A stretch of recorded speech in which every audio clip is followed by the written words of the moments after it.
We've been picking up stories from the early chapters of the first book of the Bible, Genesis, the book of beginnings. On the first one, we looked at creation in Genesis chapters 1 to 3, where God made everything, including us, and even back then, when the first human beings rejected him, he made a promise to send Jesus to save people from their sins. On the second one, we looked at the story about Noah, where we saw that the flood pointed us to Jesus because he claimed to be God, the one who will ultimately judge everyone. But we also saw that the ark points us to Jesus too, because he said that he came to save people from their sins. And on Sunday just gone, we looked at Genesis chapters 12 to 15, where the Bible's storyline zooms in on one man, Abraham, and his family. We encourage you to read those chapters for yourself. There's various parts of the story that we didn't get round to, but you should, and make a note of any questions that you have so that we can chat about them sometime. On Sunday we asked this question: how do you know that you can trust God? This was certainly a question Abraham had. He believed God, but wanted to be certain. God had made promises to him, to Abraham, that he'd have a big family that would become a great nation eventually, generations later.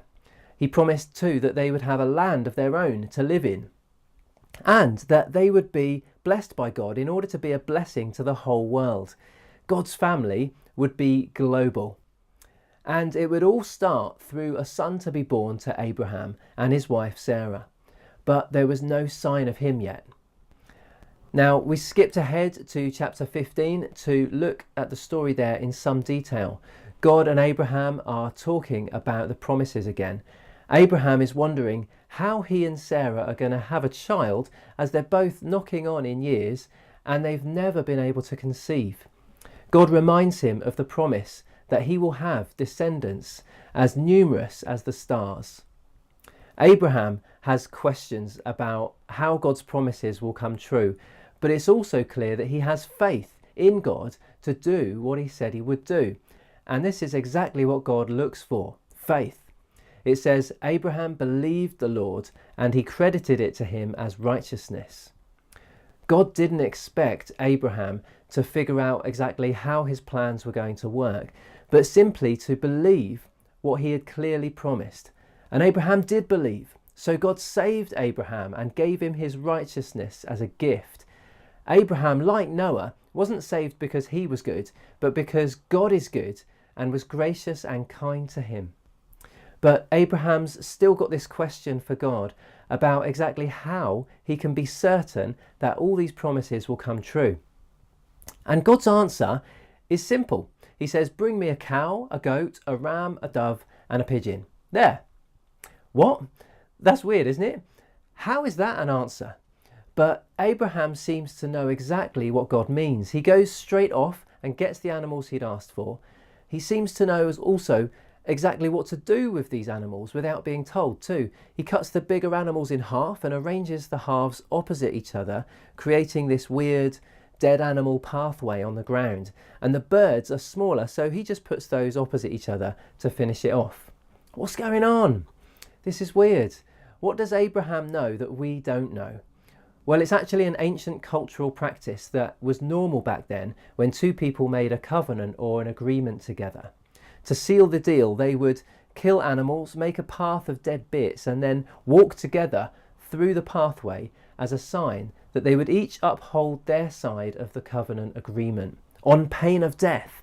It was a way of saying, I understand that if I don't keep my end of the deal, I'll end up dead like these animals.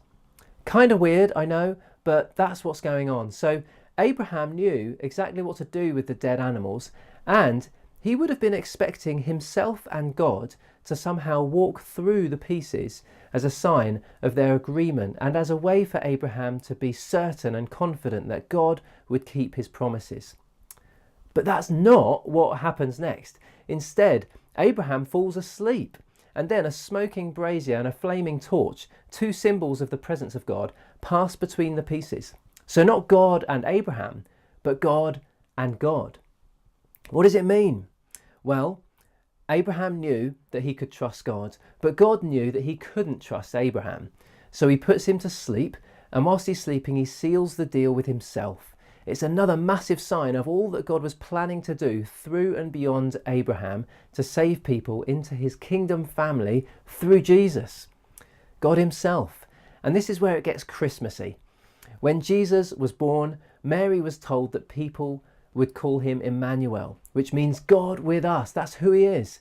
And he was given the name Jesus, which means the Lord saves, because he would save his people from their sins. So God knew full well people would not be able to live the lives they should now that sin was in the world.